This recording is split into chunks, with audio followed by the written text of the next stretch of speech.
Finally, no telly, which is a bit of a blow. That might have been a nice little sort of bonus, but that's just a bit unfortunate. Were you surprised at that? Well, it's a financial blow to the club, but I mean, I'm sure the viewers, if you know, lots of local derbies don't always live up to the hype of how good they're going to be, and I'm sure if a game of football breaks out at any stage tomorrow, then I'm sure the highlights will be enough. But you know, sometimes games that are close and they're hyped up by the fans are a little bit edgy and a little bit tight. So who knows? No, who knows? You're right. Well, guaranteed for either club. The quarterfinals are all live, so yeah, of course. We'll get a few quid out the next round. Brilliant. Absolutely. Good luck, Wally. Thanks very much for joining us.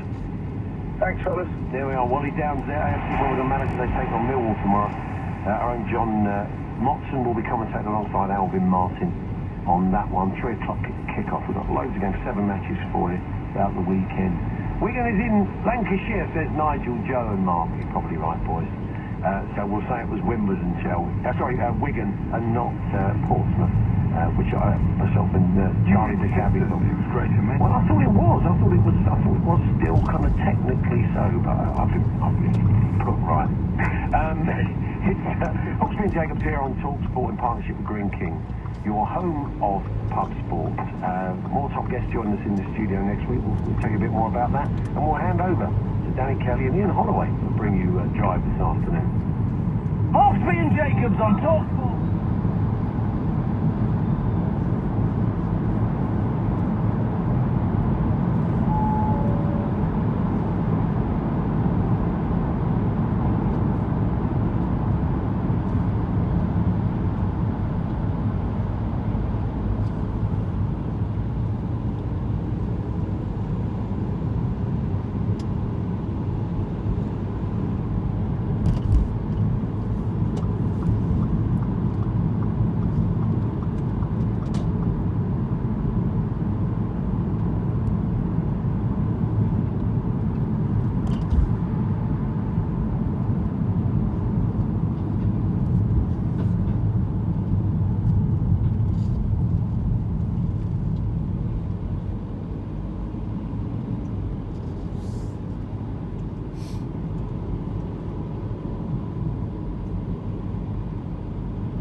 I'm Danny Kelly. Welcome to the Friday afternoon edition of Drive here on TalkSport, taking you through to the start of a massive weekend of FA Cup football here on the TalkSport network. We've got 7 games. I'm holding up 7 fingers. That's not going to work on the radio, is it? I'm holding up 7 fingers, 7 games for you, 7 live commentaries for you. And I'm Danny Kelly. I'm sitting here for Adrian Durham. Alongside me, as you heard there, go through some of the clubs you played for. Bristol Rovers. Yes. And who else? QPR, who else? QPR and a few others. And who else have you managed? Blackpool, of course, Queen's Park Rangers. Queen's Park Rangers, Crystal Palace. Yeah, unmistakable voice and sound of Ian Holloway there. Thank you for joining us, Ian. Pleasure, Dan. I'm going to start not with the manager, but with the team. Last night we saw Arsenal lose in the Europa League to Bate Borisov. Now, let's be honest about this. Bate would have no pretensions to being one of the top clubs in Europe, and they hadn't played since their winter break started in December. I think it's 6 weeks since they played a competitive game of football. They won 1-0. Now look, anyone can get beaten in a single game of football. I'm asking you to take a wider view than that. Questions for Arsenal fans on the back of what we saw last night and what we're seeing since that great unbeaten run ended. Are Arsenal actually improving? Come on and tell me that they are. And if you do come on and tell me they are, tell me how they're improving. 08717 22 33 44. But if you think they're not improving, I want to know why you think that is. And I'm not going to accept Unai Emery as the answer. I will if you absolutely insist. Because I think this fella's been hoodwinked. He's gone into one of the biggest football clubs in the world. I think they still pull down more money through the gate than any other club on the planet. And yet in January he's told you he's got buttons and old sort of chocolate bar wrappers to spend on footballers. He gets in one player on loan. So if you come on and tell me that Arsenal are not improving, tell me why they're not improving. 08717 22 33 44. I'm almost afraid to say these words. Arsenal fans, are you happy? 08717 22 33 44. I turn to you, Ian Holloway, with all your years as a football manager and your coaching qualifications and your badges coming out your ears and all of that. And I say, the problem for Unai Emery here is that people expect, that to be given time to turn things around. His problem is called Ole Gunnar Solskjaer, who's gone into an even more dysfunctional team and turned it around in a heartbeat. How difficult is it to turn these teams around? Yeah, I'll have to stop you there. I didn't. Manchester United weren't a dysfunctional team. I think they were run slightly better. Their buys, their sales have been better organised. I think some of the running of behind the scenes at Arsenal is totally wrong. You've let some wonderful players run out of contract, and you haven't re-signed them, or you have re-signed them for extraordinary amounts of money. You've got to do things a little bit earlier than that. And I think with Arsene staying as long as he did, the way that other fans, other clubs disrespected him during matches, we want him to stay. I mean, Arsenal has turned into a bit of a laughing stock, but deep down, their squad needs a shake-up. It really does. They need to sort out some major problems.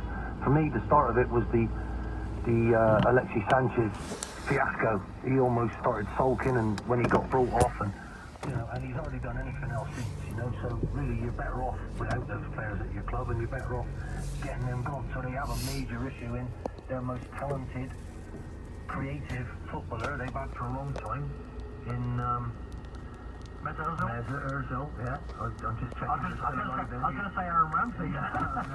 No, that's another problem. You don't let them get out of that. I couldn't have afforded to do that with the clubs I was. They'd have probably gone bust if I let my best player go out of contract. So it's between you and the chief executive. That's the way the clubs run. But answer my question about a team that's not playing. Manchester United were not playing well. They were turgid and they were horrible to watch, and their own fans didn't like. They didn't want to play that way. That's all. He was a defensive coach. Now they've got an attacking coach, and it won't always work because he lost in the